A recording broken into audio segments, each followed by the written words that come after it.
I get to talk to you about one of those things that pastors hate to talk to people about: money. As I've been praying about this and we've been heading towards this morning, I've been like, God, there are so many things I would rather talk to people about than money in the church. I mean, can we talk about politics? I think that might be easier to talk about than talking about money in the church. Or maybe we can talk about sex. That would actually be more comfortable to talk about in front of the church than money. Because when we hear a pastor get up and start into that, we immediately start to to pull back a little bit, and we immediately become defensive. And I say we because I've been in your seats through a message on giving, through a message on finances, through a message on stewardship, through all of those things multiple times in my life. And I've heard so many different things taught, and I've been in the same spot where I'm sitting there and I'm going, here we go. We must be behind on the budget. And so the pastor's got to get up and start talking about money so that we can start meeting the budget. Well, I'm here to tell you this has nothing to do with the budget this morning. This has nothing to do with where we currently stand, which, I mean, you can see those numbers whenever you want to see them. This isn't a, hey, we need to pick up the giving kind of message. This isn't even, and I think this is one of the reasons we get sensitive about it, is that we've heard pastors kind of abuse the text in Scripture. This isn't one where I'm going to stand up here in front of you and try and give you the, hey, if you'll just give $1 more to the church, I promise you that God's going to give you $10 more when you get home. Many of us have heard a message like that at some point in our lives where give here so that you can get blessed more out there. And while I believe that the blessing that we receive other places is true and real, I'm not standing up here to tell you, hey, give here, and he's going to give back to you tenfold financially. Because my history on giving is I haven't received back tenfold in my finances when I give. And so I don't want to abuse, I don't want to stand up here, and I've heard this message given before, money is evil. Because, there's that scripture that says the love of money is the root of all evil. So that we can translate that one to just say money is evil. No, we can't, but I've heard it done. But I've heard it said before of money is evil, so bring it here and we can then turn it into something good. And well, with my history of hearing a message like that, when I hear somebody get ready to start talking about money, I immediately start going, where are they going with this one? Are they going to say something like that? And so I immediately start to tense up just a little bit. Or we've been, some of us, to the places where the pastor gets up and talks about money, and you can tell, like, this pastor has no idea what it's like to live in my financial situation. I won't call out individual pastors, but we can see the pastors on TV or the celebrity pastors that they're getting in their private jets to go home to their mansions, to drive their expensive cars, and we're sitting here going, I can see why you want to preach about money all the time. This works out well for you. And so we tense up a little bit. But we also tense up a little bit because I think we idolize money. And that part has nothing to do with what the pastor says on a Sunday morning. We idolize money. We get to the point that money is the king of our lives. We will give up everything else. We will give up time with our family. We will give up time with our church people. We will give up time all over the place. We will give up our health so that we can make more money, so that we can buy more stuff, so that we can have to make more money to pay for our stuff, so that we can't afford to use our stuff, so we need to make more money to buy more stuff that we can't. And it's just this vicious circle. We begin to get to this point where we're like, if I can just buy that one more thing, then I will be happy. We hear about the almighty dollar, and we treat it many times like it is the almighty, that it is our God. And so we get uncomfortable in a conversation like this whenever we hear money being talked about, because if we become truly deep down root level honest with ourselves, we have a tendency to want to idolize money, or at least idolize the things that money can get us. But here's some truths about idols. One, anything can become an idol. Money can be the idol. Sports can be the idol. School can be an idol. Work can be an idol. Anything can become an idol in our life. One of the coolest videos I've ever seen when it comes to idolization is it's actually this video. It's by the Skit Guys. I was a youth pastor for a long time. I've told you that many times. But these Skit Guys, they do all these youth videos, and they have this video where it starts out, and it's talking about some indigenous people. It doesn't even say where they are, but they're dressing up in all this body paint, and they're coming together in these big celebrations, and they're screaming, and they're chanting, and they're celebrating, all for an idol, for a false god. And then it kind of rewinds a little bit, and it talks again about these people who come together and they paint their bodies and they come together in these big celebrations and they scream and they yell and they chant for these gods, their idols, and they zoom out and they're sitting in a football stadium. And it talks about idols. It's not just about graven images anymore. Anything can become an idol. But here's the thing about that. That means that not all idols start out as idols. Not all idols started out as something bad. Sports, I believe, are a good thing. I think they have a lot of valuable lessons. I wouldn't use as many sports analogies as I use if I thought that sports were inherently evil or inherently idolized. We can make them become that in our lives. But at their base level, I could go and I could talk to you for a long time about the valuable side of sports. School is not inherently a bad thing, but it can become an idol in our lives. Work is not a bad thing, but it can become an idol in our lives. Not all idols start out as idols. Money is not in and of itself evil. As we read that scripture, it is the love of money that is the root of all sorts of evil. Money itself is just an object. We turn it into idols. But just like every other idol, money works the same way, that they never leave you satisfied. No matter how much you get, you will always want more. And more and more, and you will never be satisfied with enough if it is your idol. If your source of happiness, if your source of joy, if your source of peace comes out of your finances, comes out of money, comes out of any of these other idols, you will never find yourself satisfied at the end of the day. Because you will always want more. So there's all the hard stuff. Okay, we've worked our way through the hard stuff of the morning. That's all the stuff that, as we were getting closer to this, I'm like, God, I would rather talk about sex than to talk about this, because at least if I talk about that, I get some giggles. Whereas if I talk about money, I get 0 smiles in here. I began about halfway through 2021. Really, I should be honest and say I began halfway through 2020 because that's when I got here. But I began being very intentional about halfway through 2021 of just observing what I would identify as some of the markers of our identity, of our DNA as a congregation here in Monroe City at the Church of God.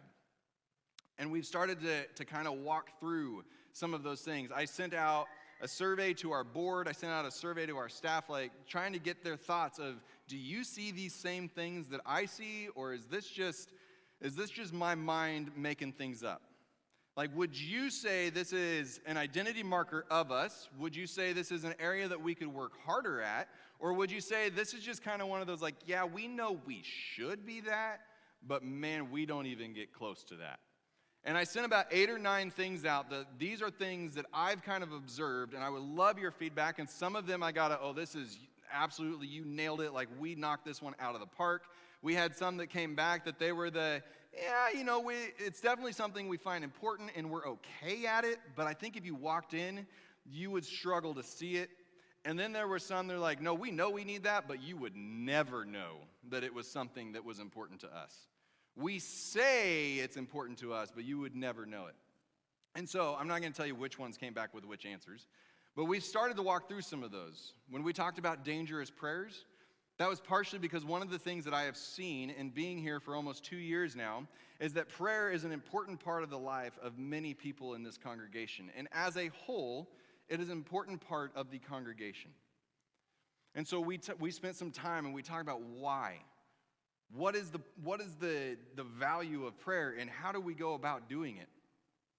We talked last week about unity because one of the things that I've seen is that unity is something that is valued here. Now, I mentioned last week that I have felt a strong sense of unity since I got here. I know that the history of this church hasn't always been that way, but overall, it hasn't been like people walk in here and you're like, man, all those people do is fight with each other.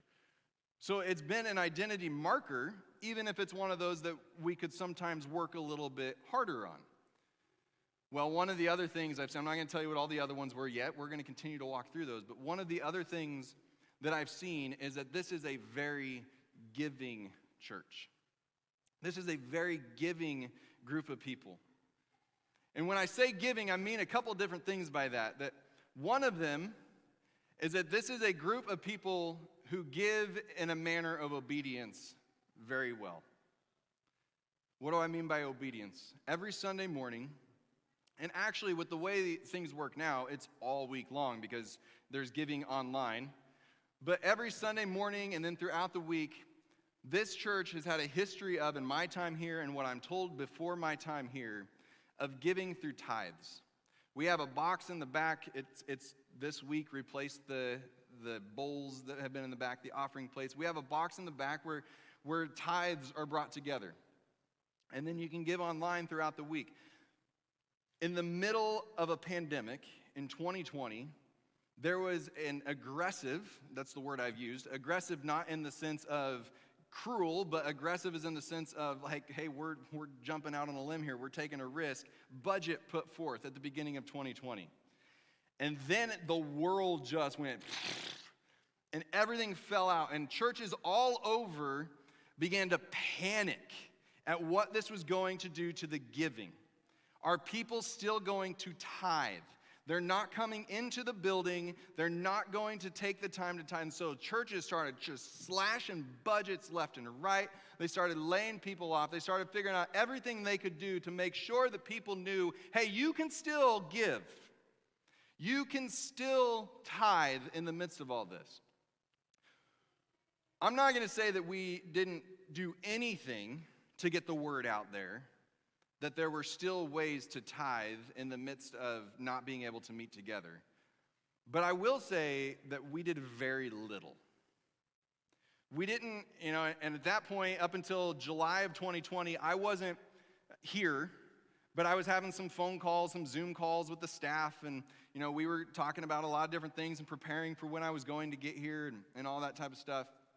And we would have the conversation every now and then of, okay, what do we want to do? We see what these other churches are doing. What do we want to do? And really, we kind of, and if you were here, you experienced it, we settled on we're not going to say a whole lot about it. We know that people are in a tight spot. We know that there are many people who have lost their jobs. We also know that people are receiving stimulus checks. Some are receiving unemployment checks. There's all these different things out there, but we're not going to stand up in front or, I guess at that point, get on a video and say, hey, when you get your stimulus payment, don't forget that you can give 10% of that to the church. Like, we're not going to do that.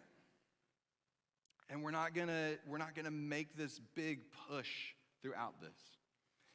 And as we went through 2020, what we saw was we met our budget. We met that aggressive budget. Now, from the building side, from the logistical side, like there wasn't anybody in here, so the bills did go down a little bit. You didn't have lights on as much, and you didn't heat it up to 70 on certain days and all that kind of stuff. So there was some money savings in there. But there was a giving through the tithe, through obedience, without having to stand up and just constantly say, hey, don't forget, don't forget, don't forget. To the point that I've had many conversations with a lot of pastors since 2020, which is when I started stepping into this role, and so I get to have more of those conversations. But there was one other pastor I was talking to. He's a guy from Mississippi, and he said, honestly, I'm at that point, and we both felt this way, where we kind of feel guilty when people start talking about all this, because it feels like everyone we talk to is like, yeah, our giving's at like half of what it was, and nobody's coming back on Sunday morning, and we're sitting here going, our people continued to faithfully give, and we didn't have to continually remind them to give. I mean, it was an incredible thing to be able to say, but it was also like almost embarrassing to say, because, I don't know, you want to be humble, and when you say it in the wrong way, then it doesn't sound like you're being humble, and so you're, now, that said, like, don't stop giving because you don't want me to be embarrassed. That's not what I'm saying at all. But I do want to just real quickly just talk about why do we do that? Because I know that from the outside looking in, it's one of those things that Christians do, that church people do, that can be looked at and be like, that's kind of a weird thing to do. So why do you guys give to this church, to what many people would just call to this organization? Why give to that organization? It started in the Old Testament, and we could spend a lot of time walking through the Old Testament. You look at Proverbs 3:9, it says, honor the Lord with your wealth and with the first fruits of all your crops, aka your finances, your income, which actually is really fitting for where we live, because crops are a big way that many of you make an income. So you honor the Lord with the first fruits, and we could spend a lot of time, we're not going to this morning, about walking through of what that meant. But they would have, you give your first 10% right off the top. We could look back at Cain and Abel, about the heart that it was given with and how they went about giving it. We could walk through all the Old Testament law of what it meant and how you did it. There was the weekly, there was the occasional additional giving that you would do, the additional tithing that you would do. But it came back from this law that would go way back to the Old Testament, in which God said, hey, everything that you have, I have given you. And what I'm asking for you is to trust me and give 10% of that back. But what ended up happening with that, as we started looking into the New Testament, when Jesus came on the scene in Matthew, Mark, Luke, John, and the gospel accounts, as we began to look at these, we saw that just like with every other law, it seems like, they had found a way to legalize it, and they had found a way to pervert it and make it something other than what it initially was. In Matthew 23 and verse 23, Jesus actually has some harsh words for people who have done this, and he says, what sorrow awaits you, teachers of religious law, and you Pharisees, hypocrites. How many of you have ever heard church people called hypocrites? I'm here to tell you, it's because we are. Everybody is sometimes. And I think we go a long ways in just admitting it, instead of trying to deny it and push the blame on other people. We are sometimes. I'm not saying we should be or we should be proud of it, but we are. But anyway, for you are careful to tithe even the tiniest income from your herb gardens, but you ignore the more important aspects of the law: justice, mercy, and faith. So in other words, they were bringing in their tithe, but they were ignoring the things that God had told them were more important. When he said, this is perfect religion, that you would seek justice, love mercy, and walk humbly with your God. They're like, yeah, we're going to ignore those because people see us when we give. It's one of the reasons a lot of churches have stopped passing the offering plate. We kind of stopped it when COVID hit, but a lot of churches had already stopped it before that, because it would easily become this, I want to make sure that everybody sees what I'm putting in the plate. And when half the people give online, well, you never see them give. Or they give once a month, and so 3 weeks you don't see them give anything because maybe it's their pay scale. It's just however they chose to do it. And it's become in some places where you look around and it's like, I haven't seen Jeremiah give in like 3 months. He must not be following Jesus anymore. I, on the other hand, give every week. You know what? This past week, somebody gave me $1. I just put 10 cents in the offering plate. I want to make sure you know that. And it can so quickly, now obviously we're not saying things exactly like that, but it can quickly become that. And it had become that when Jesus came on the scene. You should tithe. Jesus' words, Matthew 23, you should tithe, yes. But do not neglect the more important things. So we tithe because it is something that Jesus has told us to do as an act of obedience. But we don't do it as a substitute for the things that he himself called more important. In Mark chapter 12, Jesus, talking to his followers, he sat down opposite the place where the offerings were put and watched the crowd putting their money into the temple treasury. Many rich people threw in large amounts, and they would do it with a flourish, like, look how much I'm putting in here. I'm a big giver, and I want you all to know that I'm a big giver. But a poor widow came, and you can just imagine her coming in humbly, trying not to be noticed, and she put in 2 small copper coins, worth only a fraction of a penny. Calling his disciples to him, Jesus said, I tell you the truth. This poor widow has put into the treasury more than all the others. They all gave out of their wealth, but she, out of her poverty, put in everything, all she had to live on. Now, hear me closely. This is not well, I have a lot of money, and so I shouldn't give through tithe a lot of money because then I'm just going to be like the wealthy person in here. I can't be the poor widow, so therefore I just don't give. Or maybe I need to start giving less through my tithe because that way I can have the better heart. I've heard that argument made, believe it or not. But rather what Jesus is saying is, what is the heart behind why you're giving? Are you giving in order to be noticed? Are you giving in order to make sure that you're doing the bare minimum that God has called you to do? Are you giving with a sacrificial heart of saying, God, I trust you, and I trust that you can do more with this than I can do with this? That's the heart I see. And it's been great to be a part of a congregation that's the heart that I see. I honestly do not know, and I don't want to know who the quote-unquote big givers are in the church. I know pastors they've given me the advice over the years of you need to know who your top 10 givers are so that you know who the power players are in the church, so that you know who's going to fire you, basically. That's what it really all comes down to.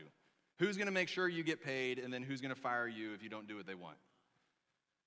And then I've gotten the advice from the ones that say, just look for the people with a heart that says, I want to give, and I want to seek justice, and I want to love mercy, and I want to meet needs when there's a need to be met. Just look for those people. And so that's what I've chosen to do. I've seen a church that part of our identity is that we give through obedience, and it's a great thing. But I've also seen a church that part of our identity is that we give through generosity. That we give above and beyond what God has called us to do as a part of the tithe, as through obedience, trust, and thanksgiving, that we give above and beyond and that. And I've seen it when we brought forth to you an idea that, hey, there is a roof that needs replaced. We're not going to tell you who it is. We're not going to tell you where it is. We're just going to say that it's supposed to cost about this much money. Would you be willing to meet the needs of this roof? And we received the money to cover the needs of the roof. I've seen it when we were able to celebrate as a congregation that, hey, we received these PPP loan money, the care loan money, and rather than just have this be something that we could just have a little nest egg so that we'd be comfortable, we've been looking for ways to use that money, and the youth village came along last year as a way to give this. And when we announced to you that we spent about $8,000 worth of that money to buy clothes and toys and all that kind of stuff and hats and for the youth out at the youth village, I didn't receive a single response from somebody saying, I can't believe that we did something like that. Do you realize that pushed us over what we had budgeted for that line item? That is inappropriate. I didn't receive anything. Now, if you were talking about it, you were talking about it behind my back. I would rather you talk to me about it if you have a problem with it, but at the same time, I kind of like to think that you just weren't talking about it. So I'm going to keep believing that.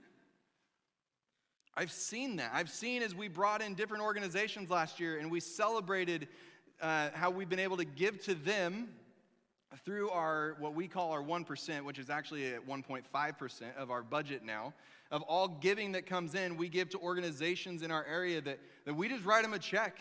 And we don't say, hey, we're going to write you this check, but we need to make sure that you let us know what you're going to use the money on. Like, we need to make sure that you run it all by us first, or it has to be used for this particular thing. You know, we don't put that out there. And we as a congregation have celebrated the ability to be able to do that. And we've come together and we've celebrated. And actually, I was supposed to bring this up before this message, but I'm going to bring it up now. This week marks the end of the first quarter, which means it's time to give to our first quarterly giving of the year. And one of the organizations that we decided when we started to do this, that at least for the foreseeable future, that we were going to give to at the beginning of every year was the Lord's Warehouse right down the street. An organization that helps feed people, an organization that helps put clothes on people's backs, an organization that many of you are heavily involved in. Randy, you come to my mind every time I think of the Lord's Warehouse, because in a good way, Randy has told me about the Lord's Warehouse. I have lost track of the number of times. Not like in the pestering, like, I get it, Randy, leave me alone, but in the, dude, this is an exciting thing that God is doing in our community.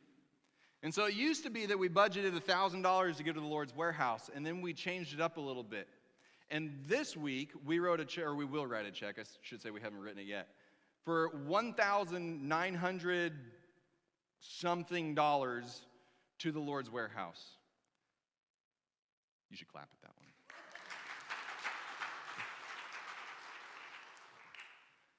Something that's outside of these walls, something that isn't required. I don't see any spot in Scripture where it says that churches have to give a certain percentage of what comes in through the tithe to something outside of the church. I don't see anywhere in Scripture where it says that we have to do that. But it is in the DNA of this congregation to do that. And we received no hesitancy or pushback, but all we received when we first threw that out there in 2021 was, that sounds like an awesome thing to do. To say that we are off the top going to give this 1% and we're going to increase it every year by 0.5%.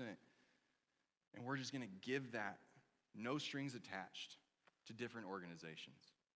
It's incredible to be a part of a congregation like that. But why do we do that?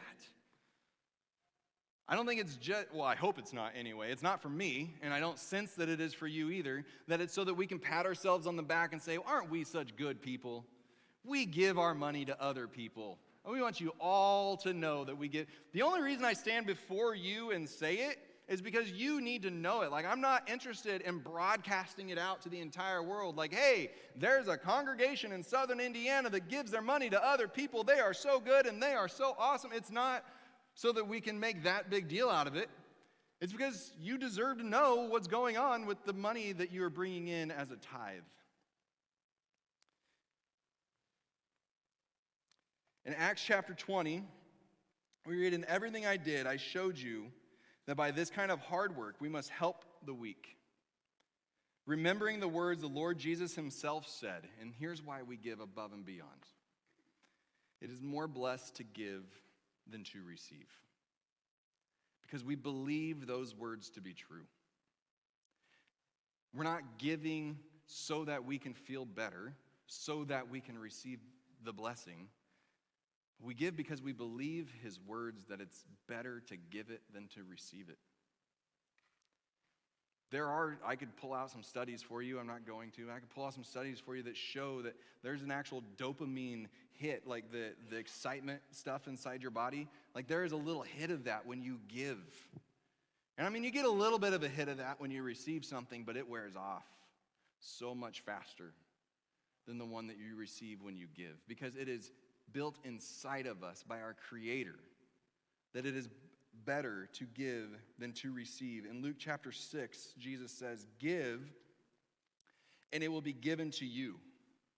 Good measure, pressed down, shaken together, running over, will be put into your lap.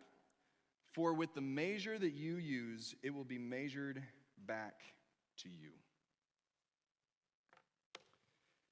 And so we give above and beyond. And I've seen you not just through the church Not just by giving on Sunday morning or your online giving and then saying, I trust them to do all of my extra giving on behalf of me. But I've seen so many of you have a generous giving heart beyond that, beyond the budget that we set. You know, I mentioned the Lord's Warehouse. We also brought in 3 other organizations last year that we gave to. And whenever we did that, we put the invitation out to you that if you would like to give even more than you've already given through your tithe that's coming out of the budget, then we would provide places in the back and you would give more, and you were able to give online. And every single time you gave more, we brought in Tammy Bird from a church up in the northern parts of Indiana that we have almost no interaction with the rest of the year. And what I mean by that is it's not like we're just, organizing events to do together all the time. Our interaction with them is that we are both part of the capital C church, and we are working on the same mission together in different places. Most of you anyway, aren't reaching out to Tammy throughout the year and asking her how she's doing. I am, because she's a good friend, but most of you aren't doing that. And you still gave in addition to your regular tithes to Inspire Church. My brother came in and he talked a little bit about, because I made him, not because he had planned on it, but he talked a little bit about The Well, an organization that he's starting in my hometown to combat suicide that's happening in my hometown, and to provide counseling and to give coffee. And when they came in, you gave above and beyond. It is in the DNA of this congregation because it's in the DNA of the creation of God. And we lean into that. And I will say, from my standpoint, it is amazing to be a part of a congregation that I don't feel like I have to stand up here and remind you all the time why you have to give. Why you have to give outside of here. That I don't feel like that's one of those areas where we are weak. We could always be better. Sure, we are still human who tend to, humans have a tendency to think of ourselves first and our own needs first, even though we follow somebody who continually told us that you're supposed to be a servant first and you're supposed to put others first. We still have a tendency to look at ourselves first, but I've seen you overcome that so many times. And it's amazing to be a part of it. But I want to throw out a warning with that. We can quickly, and when I say we, I mean humans, we can quickly start to idolize our giving. Just like I mentioned earlier, that idols don't all start out as idols, and idols don't all start out as bad. We can take something as good and something as right and something that God has put in our hearts, like giving, like the idea that it's better to give than to receive, like the Pharisees did with their tithe. We can take our tithing, our obedience side of giving. We can take our generous side of giving. We can take either one, and we can begin to idolize those if we don't check our hearts when we give. If we don't, every time we give, stop and just remember why we're doing it in the first place.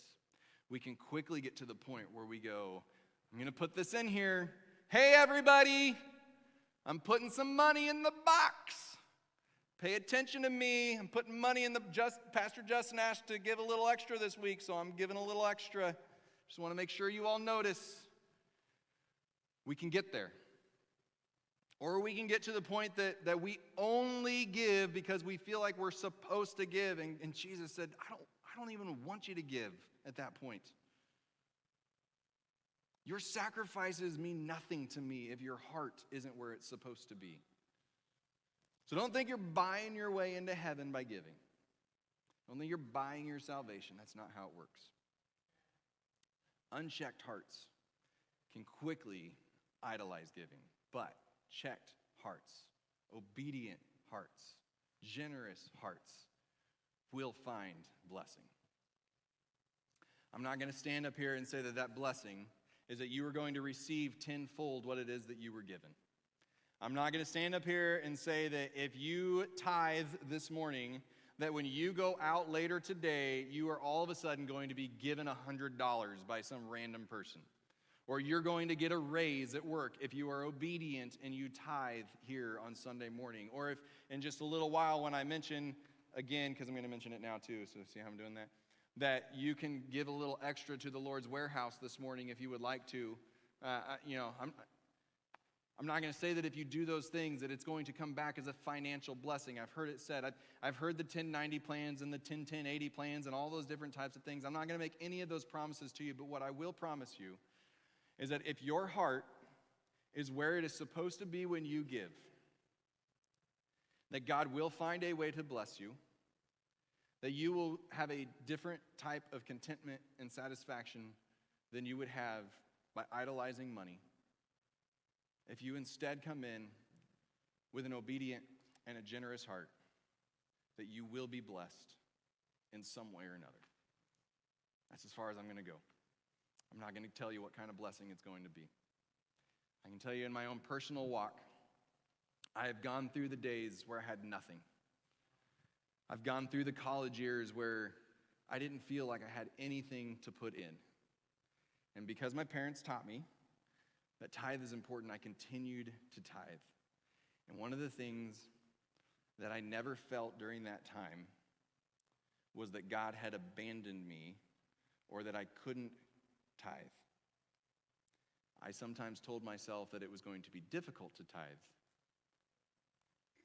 but I never got to that point where I felt like I couldn't tithe because he, time and time again, found a way to bless me.